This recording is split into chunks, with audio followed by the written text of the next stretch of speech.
Today, I'm going to share with you downsizing tips 4 through 6. So you can start growing those downsizing muscles, start breaking down those mental barriers that are holding you back, and get you to that healthier, happier place you want to be and you deserve to be. It's time to downsize.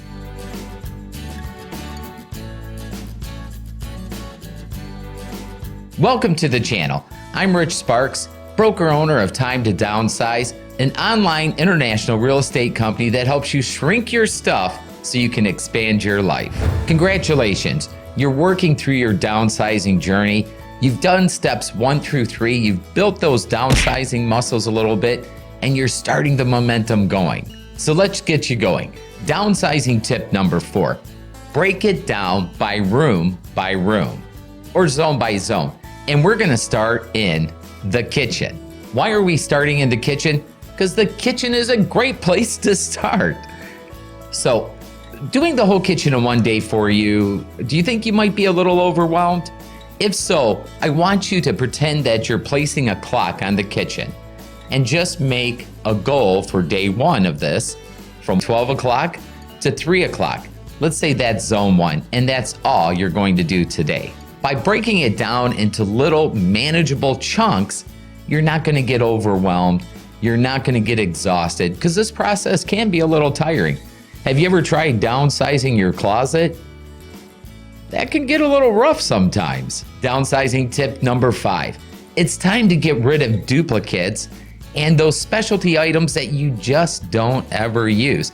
And that's one of the reasons I love starting in the kitchen, because there is no room in the house that has more duplicates than the kitchen. I mean, really, how many spatulas can one person use at one time?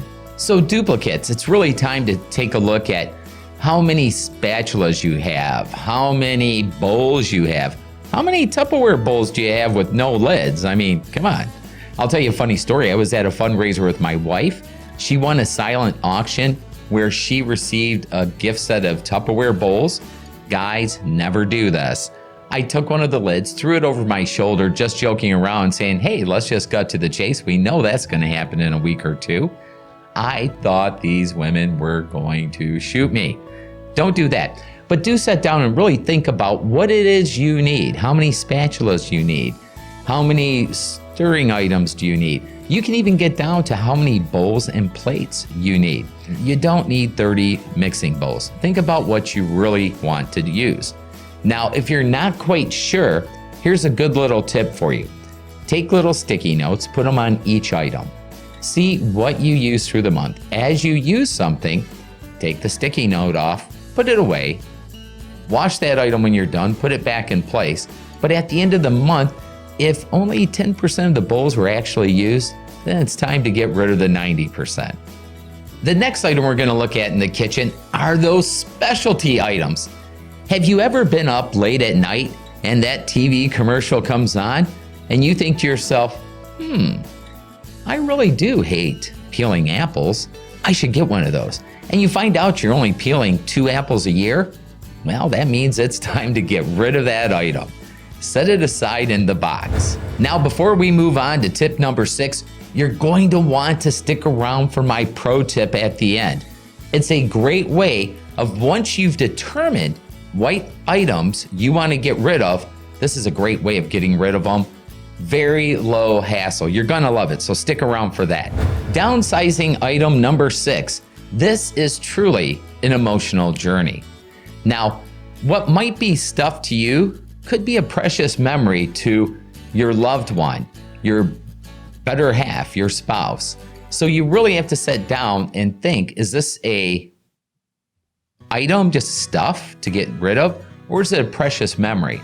Now, for instance, we were doing a seminar and these folks came in. We do a lot of downsizing seminars, and these folks came in and it was kind of fun. As soon as they walked in the room, I like to meet people at the door, shake their hand. And the wife said, you know what? We have no issues in downsizing whatsoever. We're just here for the lunch and to take a tour of this wonderful building. I said, no problem, come on in. About halfway through, I noticed the wife was kind of giving that sidearm smack to her husband. So I couldn't help myself. I asked, I said, what's going on over here? And she told me, she goes, you know what? We would move because we need to downsize. But my husband has close to 500 cooking books.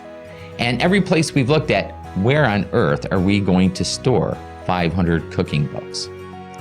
So we started talking a little bit with the husband. And I just wanted to ask him what was going on. Why do you have so many cooking books? And and I'm a bit of a smart aleck. I actually said, what's your favorite recipe? He said jambalaya. I said, have you ever seen one of these? Watch, boom, jambalaya recipes.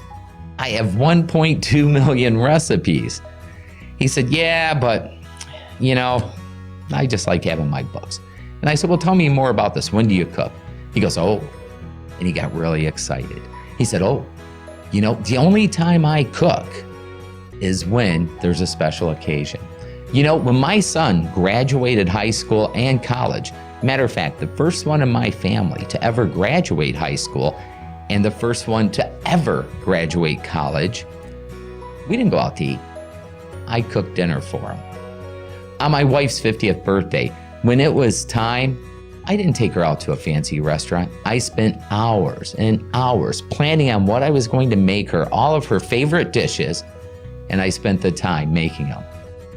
And he went on and on and on. So to him, these books did not represent just stuff. They were precious memories. And we had to think of a way of how we could consolidate those precious memories. So we talked for a little bit, and the plan we came up with was for him to take 10 of the most special events he had, cut those recipes out of the book, put them in shadow boxes, and then if he had pictures of those events, put those pictures around that recipe. And he did this, and the rest of the recipes he really, really liked, because out of a cookbook, there might be 2 or 3 recipes you like. He ended up having them scanned, digitized, and he had them on his laptop. But now, the coolest thing is when I went and visited him, they ended up moving. When you walked into his new home, those 10 shadow boxes with a recipe and photos of that event lined the wall as you walked in. So every day when he came home, he was able to relive those memories, and his wife was too. So remember, when going through these items, be patient with one another. Be patient with yourself. Determine, is this really just stuff, or is it a precious memory? If it is a precious memory, how can you repackage it to make it portable? And listen, if you get stuck on that, please reach out to us. We're happy to brainstorm with you. And if you have a great idea, put it below. We want to share this. We want to make this a community where people can help one another through this process, because it's not as easy as people think. Now, it's a quick pro tip to get you going. You've went through the stuff. You've done the kitchen. Now you have a box of items. You have that bread maker that you made a loaf and a half of in 1995. You have 14 spatulas that you haven't used in forever, and a ton of other stuff. What do we do with it? Here's what I suggest. Take photos of it. If you don't want to sell it, take photos of it, put them together, and then digitally email your friends and family and say, hey, first come, first serve, who would like these items? Have it on a special day, make it an event. Use that stuff to make new memories, almost like a reverse Christmas in July. Trust me, you'll have a lot of fun. Make it an event, make it fun. Thank you so much for watching. Don't miss our next episode. We're going to have another 3 tips. We want to walk you through this downsizing journey.